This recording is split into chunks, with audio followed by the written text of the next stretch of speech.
This is my vlog on the social studies classroom, and for this vlog we had to kind of pick apart a lesson that we observed during the week. Today I did my observation on a lesson that's starting a new unit on documents that influence the Constitution, such as the charters, the Mayflower Compact, and different founding documents that the Founding Fathers took to create the Constitution. So the objectives of the lesson were just to give the students a background knowledge about these documents. There are 6 main ones, and just to kind of introduce them to them.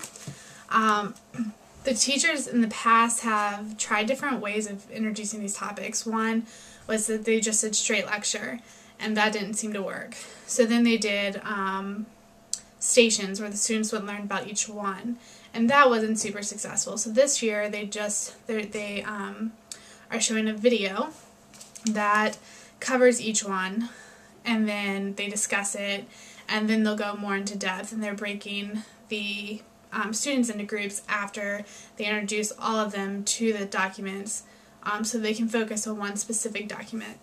So basically this lesson is just an introduction. They want the students to be able to recognize and understand each document that was mentioned.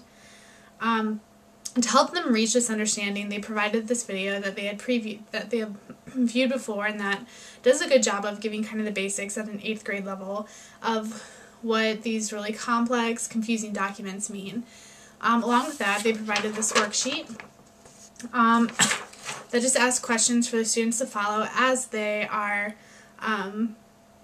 watching the movie about the Magna Carta, about Montesquieu, about the Bill of Rights. So all of these kind of guide them through the movie and bring out the main points that they want them to grasp. And this is listed on a hyperlink under my blog, so you can check out the worksheet that they did.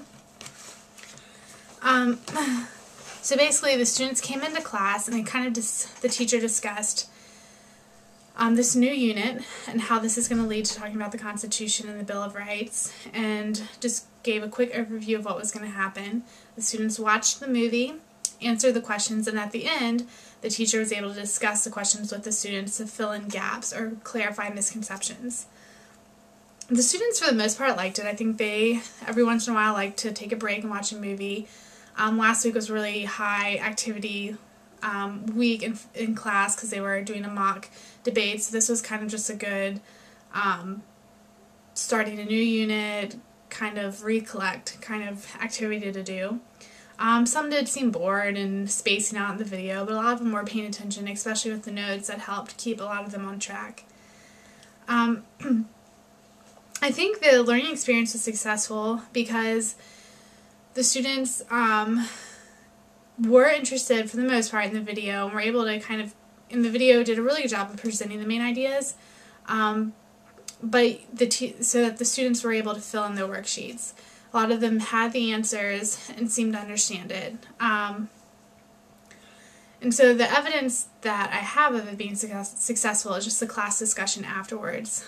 Students had gotten the answers, as I just said, and so it seemed that they were kind of grasping it, although the object of this lesson was not for them to fully know the documents in depth. So just getting an overview of the documents was successful in the class. I think this is similar to methods we've learned in our teaching class, in our methods course, in that we have a video or a worksheet that goes along with the movie. The teachers didn't just plug in a video and let it go. They provided scaffolding for the students so that they knew what to focus on in the movie. In the future, I think this is a good lesson to use when teaching these documents, because a lot of them are really hard for 8th graders to grasp, and you want them to get an overview of everything before diving deeper into the actual documents, into the Constitution. So I think something like along these lines, where you're just giving a brief overview, brief notes about it, is definitely something I could use in the future. I don't know that this exact movie will be available to me, but I could explore different options other than a movie, or try and find my own movie for it. So overall, I think it was a really good lesson, and I think it's really doing a great job of leading up to the activities that are to follow in this unit.